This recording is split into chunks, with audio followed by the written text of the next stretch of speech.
Saludos, estamos iniciando nuestro espacio de hoy. Les recuerdo que mi Twitter es Napoleón Bravo todo pegadito. Esto es YouTube Bravo 24. Suscríbase.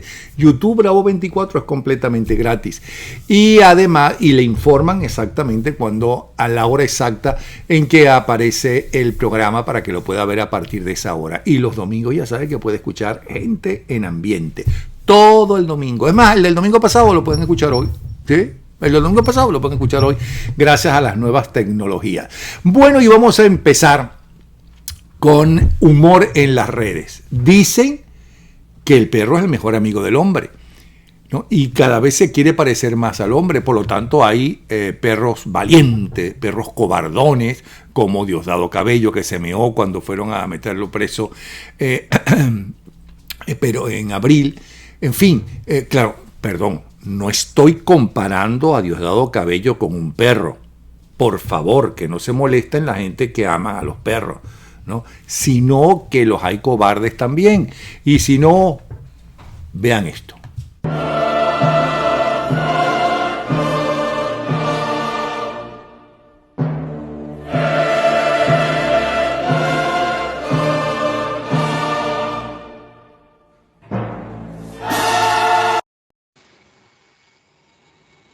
Saludos, el señor es Orlando Goncalves, es el primero con el cual vamos a hablar.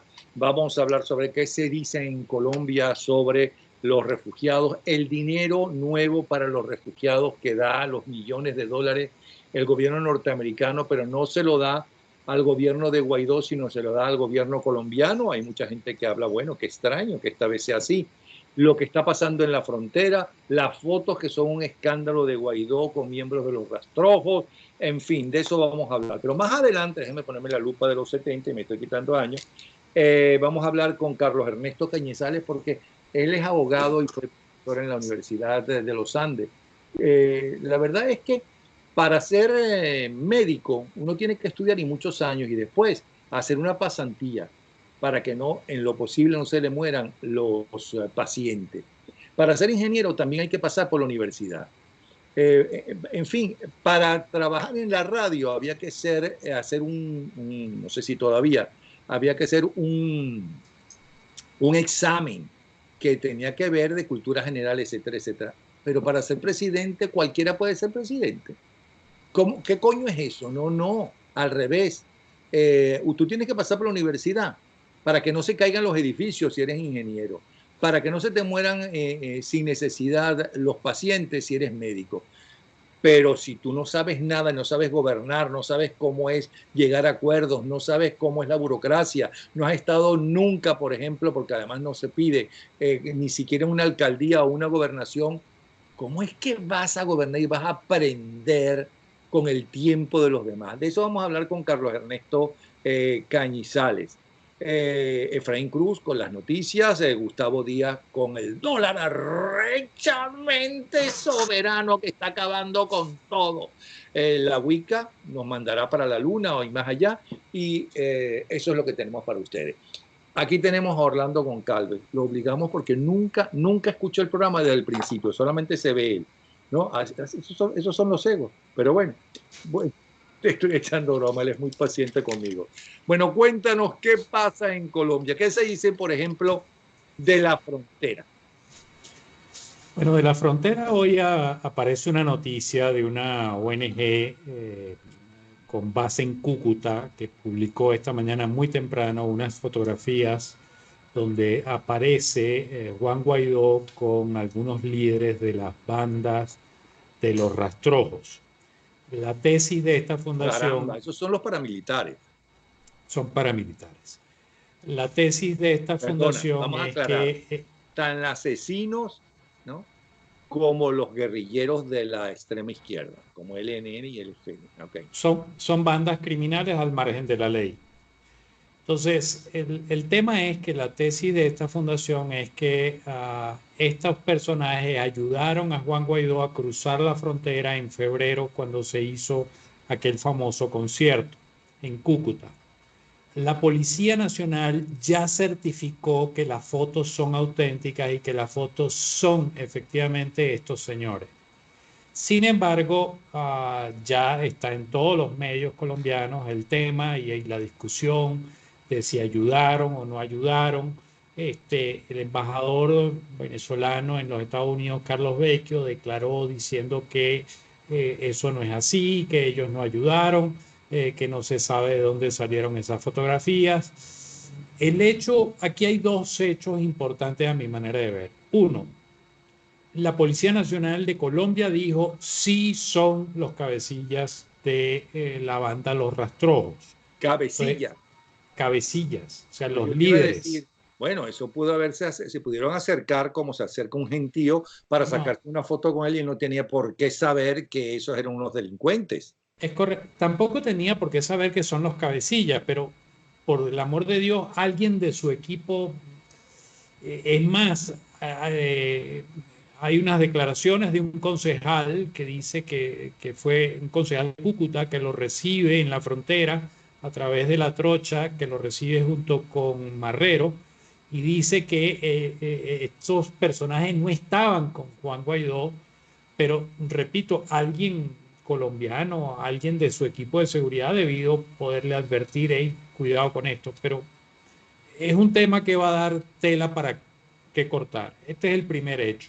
El segundo hecho es que desde hace tiempo, sobre todo desde que Iván Márquez y Santrich regresaron a las armas, la tesis del gobierno de Duque ha sido de que la guerrilla se ha apoderado de la frontera colombo-venezolana y también esa tesis ha sido esgrimida por la gente de Juan Guaidó. Bueno, lo que hablan los medios de comunicación social hoy y con esas fotografías es que da a entender que además de la guerrilla también están los paramilitares. Con lo cual, si es que están las dos fuerzas, los irregulares de las guerrillas y los irregulares de los paramilitares, la guerra sería atroz y no hay tal guerra, hay algo de violencia. Entonces, pareciera ser que la tesis de que la guerrilla tomó la frontera no es tan así, que pareciera ser que es más el tema de los paramilitares, sobre todo en la frontera por el lado del Táchira y de la Guajira, y por lo tanto esa tesis del gobierno colombiano pues queda como que en duda. Eso es realmente preocupante. Por otro lado está que la hija de Donald Trump fue a visitar a las víctimas del narcorrégimen, los refugiados en la frontera colombo-venezolana, y para entregarle más millones, justamente para aliviantar un poco el padecimiento que están viviendo. Y esta vez no le dio los millones al gobierno venezolano legítimo, según Duque, pero no según las Naciones Unidas, pero también según Trump, según los Estados Unidos, que es el de Juan Guaidó, sino se las da a Duque. ¿Cómo interpretas tú eso? A ver, aquí hay varios aspectos. El primero, es muy simple. Se lo entregan, teóricamente se lo entregan, porque lo que está claro es que se hizo un ofrecimiento. Del ofrecimiento a la entrega hay un trecho. Pero es lógico que se lo entreguen al país que está siendo receptor de la cantidad de refugiados y de la diáspora venezolana que está saliendo en grandes cantidades y que Pero hasta diariamente ahora, ok, ingresa. eso es lógico, pero hasta ahora se había entregado a Guaidó, a la gente de Guaidó. Tampoco lo tengo del todo claro. Por ejemplo, el comisionado especial de las Naciones Unidas para los Refugiados, Eduardo Steinmetz, vicepresidente de Guatemala, hace un par de meses estuvo, o hace menos de 2 meses, hace un mes estuvo en Colombia y estuvo revisando esta situación. Y ellos hablaron de que había habido ofrecimientos de los países de la ONU por 200 o 300 Sí, no millones los de entrega. dólares y resulta que lo que han recibido ha sido menos del 10%. Entonces, se habla de que Ivana Trump ofreció 120 millones de dólares, pero una cosa es ofrecer y otra es que se concrete. De hecho, algunos medios hablan de que esos 120 millones son adicionales a los 360 millones que ya entregó el gobierno de los Estados Unidos, y resulta que, repito, de acuerdo a lo que dice el señor Eduardo Stein, junto con el canciller colombiano, no han recibido Sí, sino como pero esos 30 60 millones de millones, dólares. ese 10% a lo mejor son esos 60 millones. No, 360 millones. Claro, pero ese 10% que se entregó a lo mejor es el dinero de los Estados Unidos. Ahí no dice que es que los Estados Unidos no entregaron todo el dinero ni nada de eso. Es correcto, pero te repito, se hablan de muchas cifras, pero eso no está claro. Tan no Pero la está claro. pregunta no es esa. La pregunta es, ¿qué es lo que cambió? ¿Será que cambió la política norteamericana con esta destitución que acaba de hacer Trump, ¿no? Como dicen muchos. Mira, no creo. Para mí el criterio es claro. O sea, el país receptor y el país que más problemas está teniendo, sobre todo ahora que Perú y Ecuador comenzaron a exigir visas, entonces se les ha represado toda esa migración venezolana que estaba cruzando a través de Colombia para ir a Ecuador, Perú, Chile, Argentina, Paraguay, Uruguay, se les ha quedado represada. Entonces, está en serios problemas el Estado colombiano para poderle dar alimentación, salud, Es que educación a debe los haber miles de niños. colapsado al Estado, debe haber colapsado. Totalmente, totalmente. Porque si Venezuela, cuando el quinto plan de la nación colapsó solamente con los que venían, la cantidad de gente que venía de Colombia, de Perú, del Caribe, y venían por partes, no venían de a montón en un año y en 2 años, Es ¿no? correcto. ¿Cómo será lo que está viviendo Colombia? Pero antes de finalizar, ¿tú sientes que va a cambiar o se va a radicalizar o se va a suavizar la política de Trump frente a la narcodictadura? Mira, la verdad es que no lo sé, porque fíjate que ayer cuando sale la noticia de que se destituye a Bolton, Trump declara Bolton se extralimitó, y entonces hoy declara que su posición frente a Venezuela y frente a Cuba es mucho más fuerte y mucho más dura, y que Bolton lo estaba frenando. O sea, es algo así como ni lo uno ni lo otro, sino todo lo contrario. La verdad es que no sé a qué atenerme con esas dos declaraciones. ¿A quién le creo? ¿A la de ayer o a la de hoy?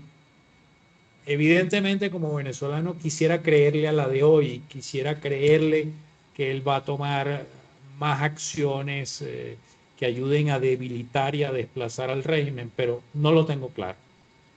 Bueno, muchas gracias, Orlando. Seguimos conversando entonces, ¿sí? Con gusto. Bueno. De repente, como el niño que se vuelve adolescente.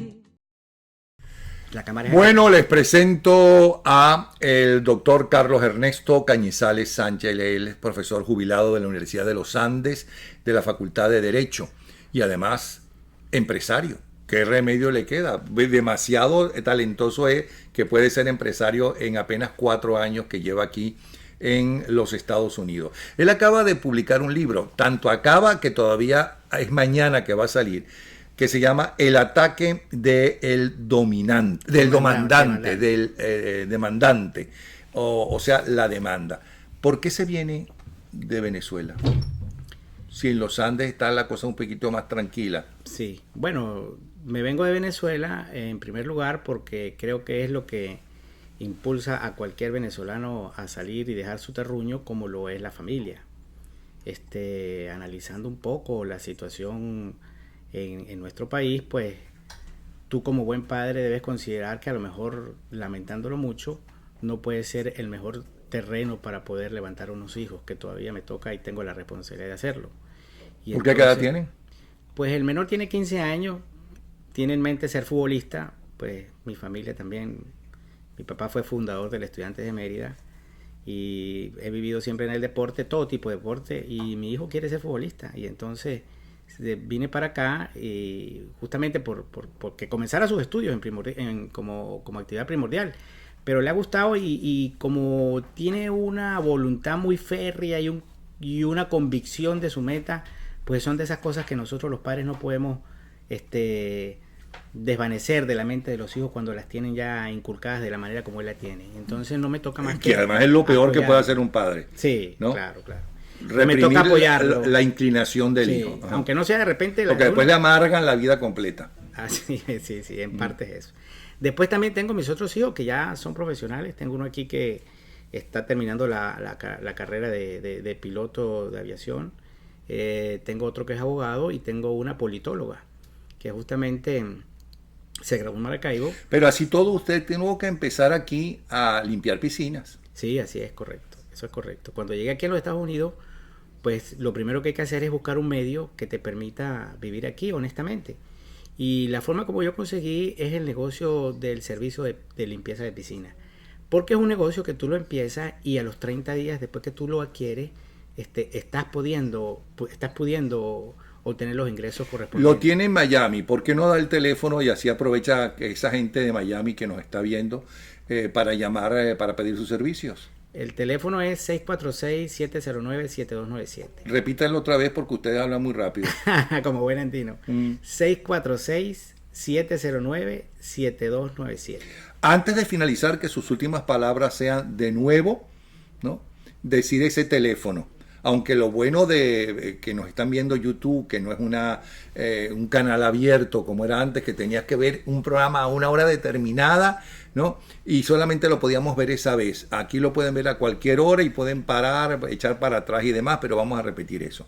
Entonces empezó limpiando piscinas aquí después de haber sido profesor en una de las universidades más respetables de América Latina, como es la Universidad de los Andes, de ser abogado. ¿Y por qué escribe este libro, El ataque del demandante? Escribo este libro porque yo ya había escrito un libro en mis comienzos como abogado. Yo vengo de una familia de abogados, mis padres, mis tíos, abogados todos, profesores todos universitarios. Mi padre, el doctor Amadís Cañizales Patiño, mi abuelo Homero Sánchez Berti, mis tíos como mi tío Desiderio Gómez Mora. Como buen andino le encanta hablar del pasado y de la familia y demás, pero todavía no me ha contestado. Sí. Entonces, pues, tú sabes que uno nunca debe olvidar lo que aprendió a hacer primero o para lo que a uno le gustó comenzar a hacer. Yo quise la carrera de abogado y la logré y después fui profesor y seguí mi carrera en la docencia hasta que me jubilé. Y la escritura siempre me ha llamado la atención. Y cuando uno entra a esta etapa de la vida, donde comienza a ver muchas cosas y a entenderlas de otra manera distinta a la juventud, entonces he estado siempre con esa cosquillita de escribir, no solamente en derecho, sino también en otras cosas más, como te lo venía comentando. Entonces decidí comenzar ese camino, no olvidarlo, y para no olvidarlo, pues saqué esta pequeña obra. Okay. ¿Hasta qué año usted dio clases en la Universidad de los Andes y en qué materia concretamente? Hasta el 2015. Comencé en septiembre de 1990. Hasta ¿Y 2015. en qué materia? Comencé en un concurso que hubo en esa facultad y yo Como concursé. ven, me va a contar otra de la historia. Le pregunté en qué materia, pero él me va a echar todo el cuento de la historia. Después dicen que mis entrevistas son muy largas. No, concursé para la materia de Derecho Procesal Civil y eso fue lo que gané y comencé dando Derecho Procesal Civil. Y estuvo hasta el 2015. ¿Y eso en la Venezuela de hoy, para qué sirve? Bueno, haber estado allá, porque seguimos teniendo el mejor país del mundo. Yo considero que ahí es donde se puede crear una familia, evolucionar, tienes toda la potencialidad para que te desarrolles y puedas contribuir con desarrollar también a tu Pero familia. un momentico, del 2000 para acá, usted estaba como la bella durmiente, durmiendo todo el tiempo, porque está diciendo que seguimos teniendo el mejor país del mundo y ya no es el mejor país del mundo, ya es muy difícil tener una familia como la de antes, etcétera, etcétera, porque para empezar, lo que hay que salir a buscar dinero. Y dólares, porque los bolívares, los billetes ya ni hasta te los rechazan en los supermercados. Es correcto. Te digo que es el mejor país del mundo porque yo me refiero al país, no a las condiciones actuales del país, ni a las que comenzaron a llevarlo a donde estamos ahorita desde hace unos 8 años para acá, donde se asentó el deterioro del país, porque considero que el país realmente no estaba encaminado por la senda que debería encaminarse. Se hablaba mucho y se hacía poco. Si tú veías a nuestros políticos, como siempre, prometían, pero no hacían. Bueno, como la mayoría de los políticos Como en la el mayoría mundo de los entero. políticos en el mundo entero. Pero también nosotros los ciudadanos tenemos la culpa de que no les exigimos, ¿no?, que cumplan con sus promesas. Y además, porque la política, oh sorpresa para muchos, es un negocio como cualquier otro, solamente que ese negocio debería estar reglamentado y permitir que ganen dinero. Yo digo, a ver qué piensa usted, que al fin y al cabo es el que sabe de derecho. ¿Qué pasa si se legaliza que yo como candidato voy a decir, señores, en este pueblo lo que se necesita, porque hemos estado investigando qué pide la gente, creemos que tiene razón cuando dice que se necesita un mercado popular o un puente para pasar el río tal, ¿ok? Vamos a hablar del puente. Y ese puente hemos hablado con 3 diferentes constructoras. La que nos da mejor servicio, ¿no?, mejores condiciones y mejor precio, la tenemos. Si ustedes me dan el voto y yo gano, yo les prometo, ¿no?, que eso va a ser una realidad. Para lo cual, por mi trabajo anterior, antes de ser yo alcalde o gobernador o presidente, yo me iba a ganar el 10%. Porque al fin y al cabo fue un trabajo de investigación que he tenido que tener investigadores para que hagan una encuesta con ustedes. Fue un trabajo de buscar diferentes excelentes contratistas, cuál es la mejor. Ya la tenemos. Si lo hago, yo me gano el 10%. Yo les digo cuánto va a costar ese puente. Pero ya saben que el 10% es mío, no porque soy alcalde, sino por el trabajo y porque tengo que pagarle además una parte a la otra gente. Eso no puede ser viable para que no roben como roban en el mundo entero. No, yo pienso que no. ¿Por Y qué? serías un mal político, porque en primer lugar, estás escogiendo de antemano ya quién te va a construir el puente. Y eso debe ser mediante una ley de licitación y con una comisión que apruebe cuál es la mejor compañía para hacer ese puente, partiendo de ahí. En segundo lugar, porque para tú poder llegar a decirle a la gente, porque tienes que distinguir algo también, la persona que vive cerca del puente y el que no vive cerca del puente. Yo no puedo oponerme a que a esos ciudadanos que están necesitados de ese puente le construyan su puente, porque sería egoísta de mi parte. Pero yo no vivo cerca del puente. De repente, para mí, mostrar interés en el puente no me llama la atención. Entonces, de repente, este está ofreciendo construir un puente, pero no está ofreciendo arreglarme el puente mío. Entonces, yo no voto por él. Eso pudiera ser una situación también manejable. Y entonces tiene toda la razón, yo no había pensado en eso. Al fin y al cabo nunca quise ser político ni me interesó.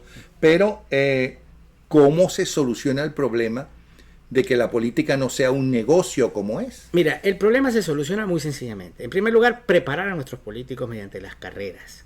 Tienen que las universidades crear las carreras respectivas para los políticos, para los ministros, para los alcaldes, para los gobernadores, para la presidencia, donde sean carreras que se tomen para poder llegar a esa meta, como lo es ser un candidato a alcalde, a presidente, a gobernador, en lo que sea. Tenemos que evidenciar que tenemos que tratar de que sea siempre el pueblo el que elija a la gente. Pero ¿a quién va a elegir? A quien en primer lugar cumpla con los requisitos, entre ellos haber cumplido la carrera. O sea que yo no puedo ser candidato ni siquiera para alcalde si no he pasado por unos cursos universitarios para aprender a ser alcalde, ministro y hasta presidente. Eso se puede dar. En el mundo pero ideal eso no sí. existe. No, ahorita no es así. Ahorita no es ¿Y así. cuál sería en el mundo las ideal, materias? En el mundo, pues, tienes que hacer el pénsul. ¿Cómo sería ese pénsul? Como lo haces el de medicina, como haces el de derecho, como haces el de ingeniería. Tienes que ser un conocedor amplio de la sociedad, de la cultura, del pueblo, de la economía, de la administración pública, del derecho internacional, del derecho nacional, de la constitución, de las leyes. Tiene que tener de todo un poco. Y además tiene que tener una vida ejemplar privada. Aparte, eso es un requisito. Acuérdate porque si le pega a los hijos, ¿no?, y es intolerante con la mujer, hará lo mismo como alcalde, gobernador o presidente. Acuérdate tú que estás simplemente hablando de uno de los requisitos que debe tener ese candidato. Porque no es solamente la parte educativa, es la parte moral, la parte familiar, la parte social. ¿Cómo eres tú desde que eras niño? Eso es preparar a una persona. No tuviéramos el problema que tuviéramos ahorita en nuestro país. Bueno, en el mundo entero, que es nuestro país. Entero, bueno, pero no, hay países que sí, van los mejores y los preparados para eso. Antes en nuestro país la meritocracia era algo muy importante. PDVSA llegó a ser una de las mejores empresas del mundo. ¿Y quiénes la regían? meritocracia era Y la fundamental. meritocracia era fundamental. Y quienes estaban ahí han demostrado que en todas partes del mundo donde han llegado, han puesto a producir las empresas petroleras, donde no había ni siquiera Cierto. empresas petroleras. O sea, ya de ahí te puedes dar cuenta de eso.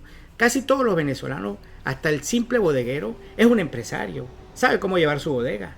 Sabe que tiene un debe y un haber.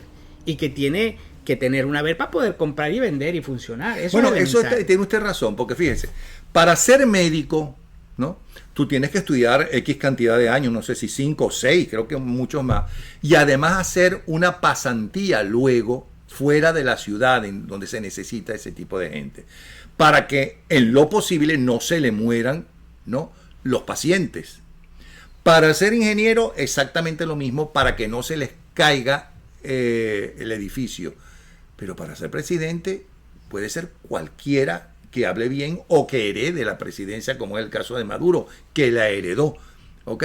O alguien que no tenga ni remota idea de cómo es la administración pública, como fue el caso de Chávez. Eso no quiere decir que otros que sí tuvieron esas capacidades no lo hicieron muy bien, que digamos. Pero por lo menos eso que está diciendo usted garantizaría que van a llegar al poder, si es que lo que quieren es mejorar el país y no el poder por el poder, ¿ok? Garantizaría que saben y que no tienen por qué pasar 2, 3, 4 años aprendiendo cómo se hace, a costa de todos los demás. Acuérdese usted que la empresa del Estado no es una cuestión para uno error, ensayo, error. Eso no es para jugar. Eso lo puede hacer usted en su empresa. Y si no le va bien, emprende otra. Pero ¿cuál es el problema? Es usted el que se va a perjudicar. Pero aquí vas a perjudicar a una nación. Vas a perjudicar a una población. Vas a perjudicar a un país internacionalmente. Entonces, la carrera es indispensable para todas estas áreas. Dime tú cuántos diplomáticos ahorita que nos representan afuera del país son diplomáticos. Yo le veo la cara y me da una gran ternura. Debe ser por lo andino.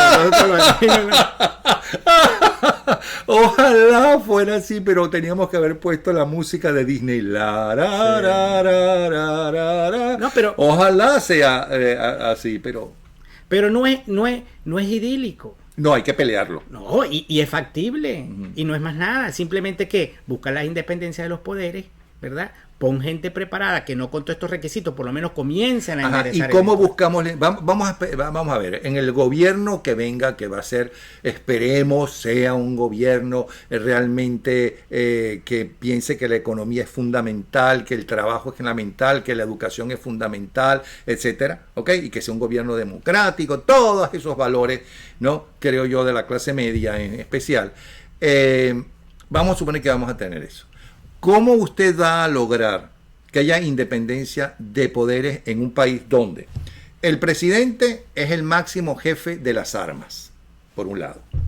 El presidente suele ganar porque el partido que lo postula a él, ¿no?, y que considera que debe trabajar para el partido al mismo tiempo o primero que para la nación, es mayoría en el Congreso, ¿ok?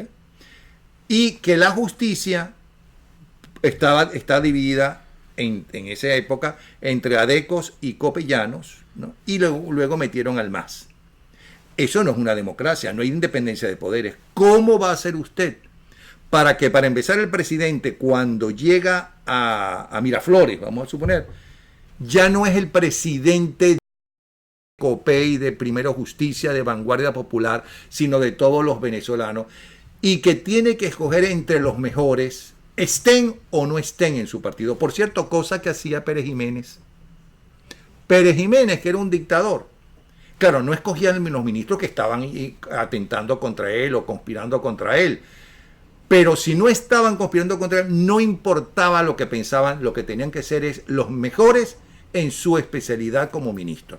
Si es de ingeniero, si es de ministro que tiene que ver con la construcción de vivienda, tenía que ser un excelente ingeniero, por ejemplo. ¿Cómo va a hacer usted eso en Venezuela? Tú, Napoleón, aquí habría que distinguir dos cosas. Uno que es la independencia formal y la independencia real. Tú tienes que llegar a la real teniendo una independencia formal debidamente consolidada en leyes, ¿verdad?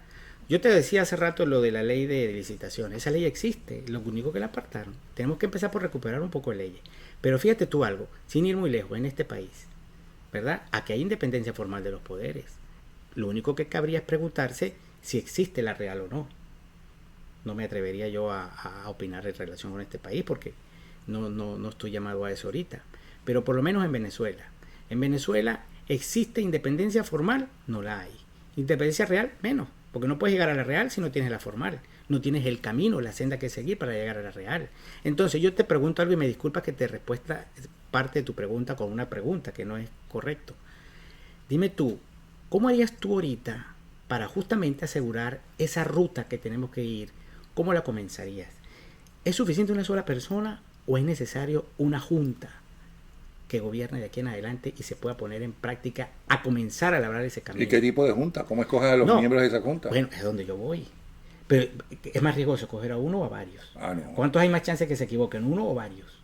Que se equivoque uno, hay más chance de que se equivoque. A que se equivoquen todos. El caudillo. Es correcto. Entonces, ¿qué es lo que pasa? Considero que sería un camino a analizar. Yo realmente no soy politólogo, no estoy... Pero simplemente todos mis pensamientos se enfocan desde una lógica común, de una lógica y un sentido común, que es lo necesario para todo, la vida normal, la vida cotidiana.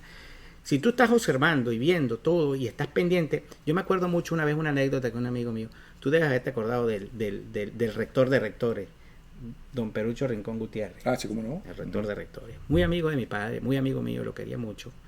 Y una vez llega y me dice, Carlos, le voy a contar una anécdota. En esto iba caminando, venía para acá, para la oficina de ustedes, y me abordó un mendigo y me dice, doctor Perucho, ¿verdad que la sabiduría es finita, pero la estupidez? Sí, entonces, algo parecido dijo, creo que Einstein, creo que dijo algo parecido. Ajá. Y también dijo que de las crisis es cuando salen las mejores ideas, y que el que dejar que la crisis te arrastre y te lleve es culpa tuya, simple y llanamente por no volverte creativo. Eso también lo dijo Einstein. Y hoy día tú también debes mirar mucho a Jorge Luis. Sus instantes. Tuve 3 días con él y yo solos conversando. Sus instantes. Jorge Luis Borges. Sus instantes. Uh-huh. A la edad cuando lo escribe.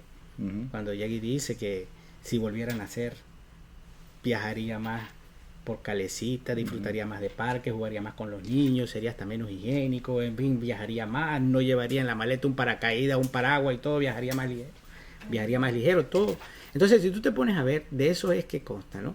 Y si tú te pones a ver también, en los grandes países, ¿quiénes son los que gobiernan? Son personas ya con una madurez y una entidad moral que les permite llegar a que... Bueno, antiguamente, algunos, por supuesto. Pero las comunidades antiguas, ¿cómo se regían? Por los comités de ancianos. Esos son los griegos. Claro. Pero en la antigüedad, y eso lo hemos heredado los seres humanos, unos más y otros menos, ¿no? Era el caudillo, que era primero el caudillo que era al mismo tiempo religioso, el caudillo de todo tipo. Luego se dividió y entonces hubo un caudillo religioso y entonces estaba el caudillo que se encargaba y desde los mismos, desde cacique. Ajá. El cacique, quise decir, cacique más que caudillo. Más que caudillo, porque, cacique. Eso, y eso le hemos... Pero ¿y cómo va a ser usted en un país que una de las cosas maravillosas que tiene es que somos igualitarios, ¿ok? No sé si todavía, porque como se incentivó el odio y demás, que creo que es importado de otros países donde sí hay racismo y sí hay lucha de clase y ese tipo de cosas que hemos tenido y que llegaron muchos en los 70 y 80. ¿Ok? ¿Cómo hace usted para evitar que, tú eres mi amigo, entonces yo me hago el pendejo? Tú estás en mi mismo partido, entonces yo me hago el pendejo. Porque cuando uno le echa el cuento, pues yo no leo los Twitter, confieso, yo tengo una persona que lee los Twitter, a veces hay algo interesante para invitar o alguna cosa, o alguna crítica interesante.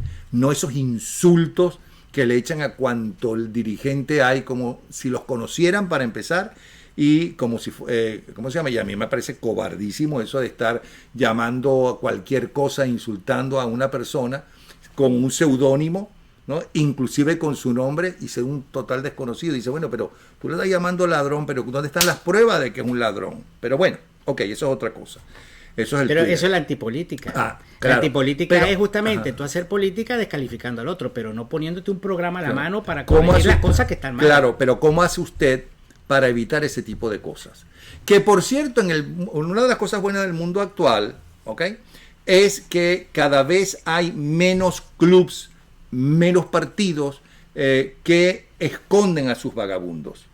Hasta la propia Iglesia Católica, que escondía a todos esos pedófilos, una de las cosas buenas que tiene este tan cuestionado Papa es que se atrevió a enfrentarse a ese problema. No sabemos si se atrevió o lo obligaron a enfrentar. Ay, nadie lo obligó porque esos son los que mandan en el Vaticano. Correcto, pero Todo lo acuérdate- contrario, a lo mejor lo matan, que es diferente. Sí, bueno.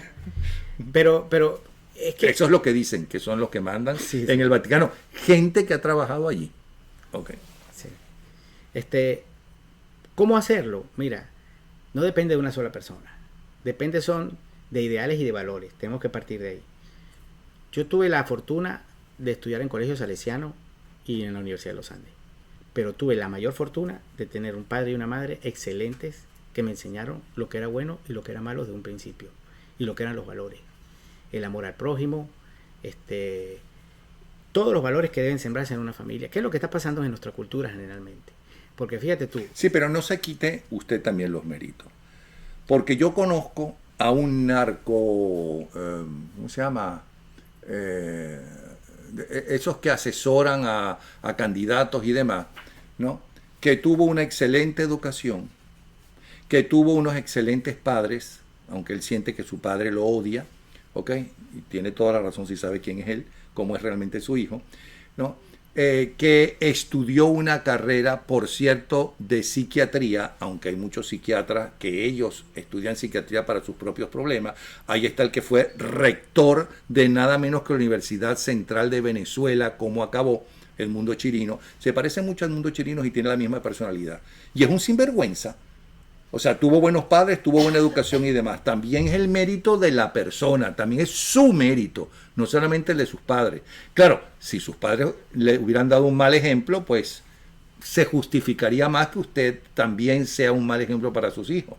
¿Me explico? por supuesto, es que no solamente es de los ejemplos y de que te forme, porque yo conozco muchos buenos padres, pero que a lo mejor han fracasado en la formación de sus hijos. Y no porque sean malas personas, son excelentes personas, pero no supieron cómo educarlo. De repente se apartaron.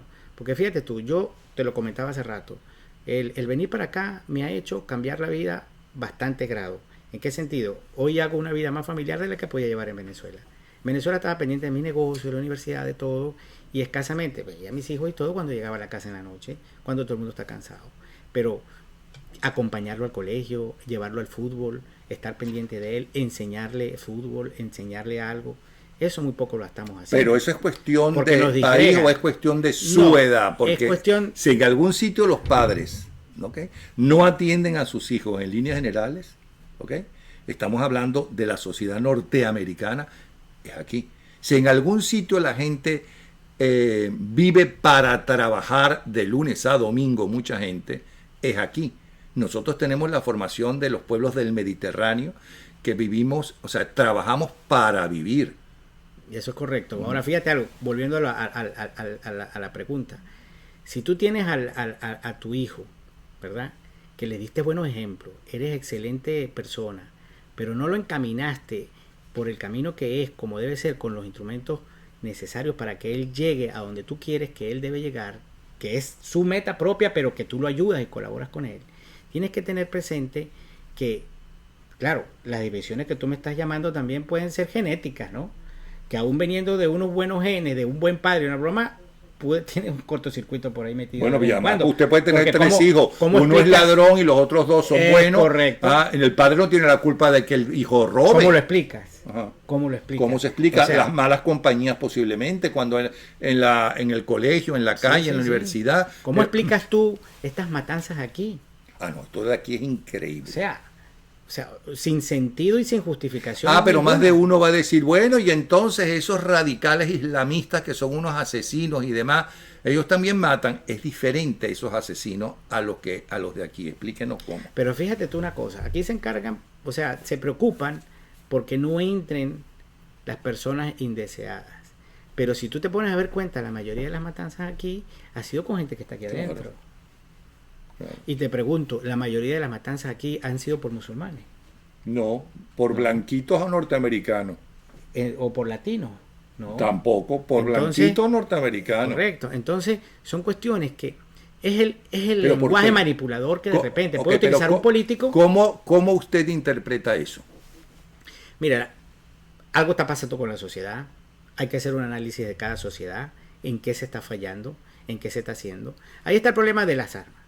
¿Cómo usted va a pretender poner un arma a una persona que está educando, a un maestro para cuidar mejor los colegios? Sí, eso es o sea, increíble. eso es una cosa que es una antítesis de lo que esa persona fue formada. Que generalmente tú te pones a hablar con un maestro y es una persona apacible, que es incapaz de empuñar un puñal, porque está dedicado a enseñar niños. Ahora, por Entonces, fortuna eso es una minoría, porque además hay que estamos tener en de cuenta acuerdo. que este es un continente, no es que es un país, no es que es un grupo de territorios que están confederados, etc. No, es un país, ¿no? Y hay esos enfermos, eso es verdad. Pero si te pones a ver también, cuando tratan el problema para buscarle la solución, Pero quiero decir, esto es un continente, más que Sí. un país, es un continente. ¿No? cuando tratan de buscar los problemas, analizar los problemas para manejar la situación y poder controlarla, se enfocan simplemente en uno solo y no en la integridad del problema. No, el control de las armas. Y se van para allá a controlar las armas. Y sale entonces la otra asociación y que no, y que sí, que tal. Pero ese no es solo el problema. El problema es, de repente, no armar al maestro, pero sí poner un funcionario o dos tal vez en un colegio, o uno por colegio. De repente es evitar que aparezcan con cuestiones en los maletines. No revisan los maletines. Yo tengo a mi hijo aquí en un colegio, de aquí, y en estos días me llegó un correo donde decían y advertían que iban a revisar los carros de los hijos, los maletines, los lockers, todo. Eso está perfecto. Mi hijo estuvo en 2 colegios en Miami y nunca fue objeto de una revisión de esas. Claro. Porque claro, aquí sí lo hacen. claro. O sea, son cosas que uno tiene Pero que... vámonos de nuevo para nosotros, que hay una cosa que también me intriga antes de finalizar, para que no digan que es que las entrevistas son muy largas, pero es que la conversación está muy sabrosa, ¿no? Él va a decir, bueno, pero yo quiero hablar de mi libro. Vamos a hablar ahora de la admiración que tienen todos estos gobiernos latinos por un tirano asesino que hundió su país, que empobreció a su pueblo, y eso que era una de las islas más, más desarrolladas del mundo, ¿no? Cuando la dictadura de Batista, que fue un dictador, pero es que este es un tirano, vamos a estar claros, que son los Castro. Yo entiendo que tú puedas admirar a Fidel Castro en los 2 primeros años, del 59, 60, 61, ni siquiera hasta el 62, que inclusive justifiques los fusilamientos que se pasaban por televisión, muchos de ellos al mediodía mientras la familia cubana comía, porque todavía podía comer bien en esa época, ¿ok? Hasta ahí, está bien. Esos eran asesinos y no sé qué cuento. Pero ¿por qué pasaron las décadas y se babean con un tirano fracasado? ¿O es que lo único que importa para triunfar en política es gobernar y punto? No importa que seas un asesino o lo que sea. ¿Qué es lo que Pero pasa? mira, sin ser mi especialidad la sociología y la política, sí te puedo comentar algo, aplicando un sentido común. ¿Qué puedes tú ver a una persona como la estás dibujando ahorita y que puedes admirar de él? No, yo lo que pienso que la admiración ahí es el poder. La gente admira el poder y si ven que esa es la forma de perpetuarse en el mismo y tal, lo que simplemente es quieren seguir el camino. Están siguiendo a la abeja rey, pero no es porque sea fulano, sea sutano, no. Es la forma como él pudo obtener el poder y cómo se pudo perpetuar en él. Entonces lo que persiguen es el poder. Eso es el poder. ¿Y por Mira, qué una no le palabra gusta entonces la muy monarquía? interesante de Ellos son los analizar. monarcas. Claro, pero y ahí están todavía por un formalismo en la Europa. ¿Por qué siguen? Por un formalismo simple y llanamente y una tradición histórica. Para uno, mira, a veces es importante tener en cuenta que para poder mirar al futuro y desarrollarse tienes que olvidarte del pasado. El pasado solamente te sirve para evitar caer en los mismos problemas anteriores que te pueden llevar al fracaso. Pero es muy importante, y Dios te lo dice, y te lo dice la Biblia, que tienes que mirar hacia adelante. Dios te pone en un camino, es para que continúes hacia allá, sin que mires atrás, ni te sigas haciendo culpa de lo que pudiste haber o no hecho. Es partir de aquí en adelante. Estás en un nuevo riel, avanza en ese riel, busca la forma como poder realizar un nuevo camino en forma exitosa. Ok.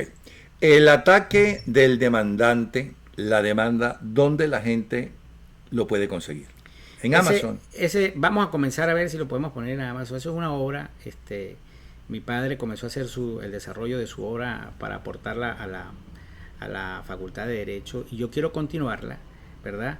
Porque el estudiante, yo sé que algún día volverán a la facultad. Hace 2 meses estuve en la facultad y vieron cuénteme, usted estuvo en la universidad. ¿Qué pasó? ¿Qué vio en la universidad de los años? Bueno, una desolación y una tristeza muy grande. Las jaulas vacías, los estudiantes desanimados, muy pocos profesores. Ya antes para tú ingresar a un concurso en la facultad era algo pero increíblemente difícil porque tenías que cumplir y ganar un concurso donde había muchísimos concursantes. Hoy día ya no hay nadie de concurso. Cualquiera que pase por el frente de la facultad, la rectora, la decana seguramente lo va a hablar y le va a preguntar si es abogado y quiere dar una clase aquí si quiere dar una clase aquí de algo, porque es que no hay profesores. ¿Cómo va una persona? Acuérdate tú que nosotros los educadores tenemos por dentro la ansia de enseñar. A mí me gusta enseñar y ayudar a la gente. Los asesoro mucho. Me da lástima con los inmigrantes venezolanos que llegan aquí y entonces no quieren, o sea, desorientados. Y tú cuando pones un pie aquí comienzas a cometer errores que cuestan dinero y hasta la posibilidad de que no puedas permanecer aquí. Tienes que comenzar a educar a esa gente, que cambie la forma de ser con que viene. Llega mucha gente aquí por el ansia del trabajito, no saben que no pueden trabajar si no tienen permiso. No saben que no pueden utilizar un social security de otra persona. Y que de un simple estatus aquí que tiene de no permitirle trabajar y de no permitirle estar el tiempo que quiera aquí, entonces ya cambian su situación de una simple deportación a la comisión de un delito por usurpar una identidad que no tienen. Comienzan a cometer una serie de errores desorientados y es por eso que quiero constituir aquí para ayudar en ese sentido a los inmigrantes de cualquier tipo que vengan acá a conseguir una vía, y estoy organizando una especie de página o algo donde la gente pueda consultarla gratuitamente a los fines de que se enteren cómo es la sociedad americana, cómo funciona y que existen leyes que se tienen que respetar. Y que cuando tú llegas aquí, no que tú oyes la mayoría de comentarios de los venezolanos, no, yo no voy para allá porque eso allá es muy difícil, uno no puede, pero ¿qué no puede? No puedes conducir un carro bajo influencia alcohólica, ¿verdad? Es lógico, eres un asesino en potencia, te tienen que parar y detener, porque tú no puedes manejar un carro bajo influencia alcohólica. No, pero en Venezuela sí lo hacemos, sí, lamentablemente en Venezuela lo hacemos, es ilegal. Y en Venezuela también es ilegal. Pero lo hacemos. Sí. Pero lo hacemos. Bueno, cuando tenga la página avísenos para decirla y para traerlo para que usted la anuncie. Sí. Bueno, él es el doctor Carlos Ernesto Cañizales Sánchez, que además tiene una compañía en Miami de limpieza de piscina e íbamos a decir su teléfono al finalizar la conversación. ¿Cuál es el teléfono de esa compañía? Y también la tenemos aquí en Orlando ya. El teléfono es 646-709-7297. 646-709-7297. Gracias entonces, doctor, muy amable, muy sabrosa la conversación. La idea de que tengan que pasar por la universidad para ser alcaldes, gobernadores y presidentes me parece excelente, y además que se sepa cómo es su comportamiento en privado. Claro, ese es uno de los requisitos, acuérdate tú, la carrera, porque después vienen los otros requisitos. Su trayectoria moral, en qué ha contribuido a la comunidad y que sobre todo tenga un análisis psicológico que le permita establecer si él de verdad tiene o no un sentido comunitario antes del personal. Porque cualquier persona que se dedique al servicio público tiene que tener bien arraigado el sistema comunitario mentalmente, de que tiene que ayudar al prójimo y anteponer los intereses de la colectividad a los intereses particulares. De lo contrario, todo lo que se haga no va a servir. Muchísimas gracias. A usted. Hola, Napoleón, y saludo a la audiencia de Bravo 24. El dólar cerró este jueves 12 de septiembre y abre el viernes 13 de septiembre en 22.150,02. El dólar implícito en 45. El dólar Dicom en 21.228,48. El dólar Bitcoin en 20.899,52. Y el euro en 24.417,52. Hasta mañana. Esto no lo quieren recibir aquí. Esto no lo quieren recibir aquí. Esto no lo quieren recibir aquí. ¿Pero por qué no se lo reciben, patrón? ¿Por qué no se lo reciben? Porque no hay máquinas para contar esto. ¿Pero quién le dice eso? ¿Quién le dice eso? El señor que está encargado. ¿El supervisor? El supervisor es este señor que está aquí. Este señor dice que eso no lo... Porque no hay personal para contar este montonón de billetes. Mírelo. ¿El Banco Central de Venezuela que lo puede o qué? Dentro de un mes la devaluación no va a dejar de... Esto está pasando aquí en Venezuela y aquí en el Táchira y aquí en Las Vegas, Etáriba, que da es tristeza. A mí me pagan es con esto y en el banco, el banco me trae esto. Esto es lo que me entrega a mí el banco y son un cuarto para las 7 de la noche. Esto ¿De qué día? ¿De qué día? ¿Qué día es hoy? Del día... Hoy es martes. Martes 10 de agosto. De septiembre. De septiembre del 2019. Hágame el favor, mire todo esto. Mire. Eso no sirve. Eso no sirve. No le quieren vender. Miren los productos que compré. Con esto miren los productos que compré. Esto fue lo que yo llevé. Esto es lo que yo llevé. Arrímeme para acá, ¿verdad? Diga su nombre, patrón, diga su nombre. Pedro Antonio Sánchez Rondón, cédula de identidad 5675180. ¡Juro!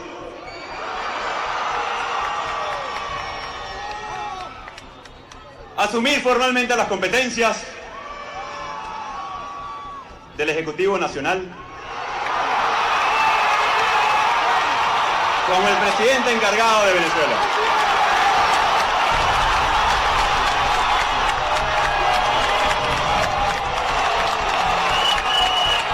Para lograr el cese de la usurpación, un gobierno de transición y tener elecciones libres.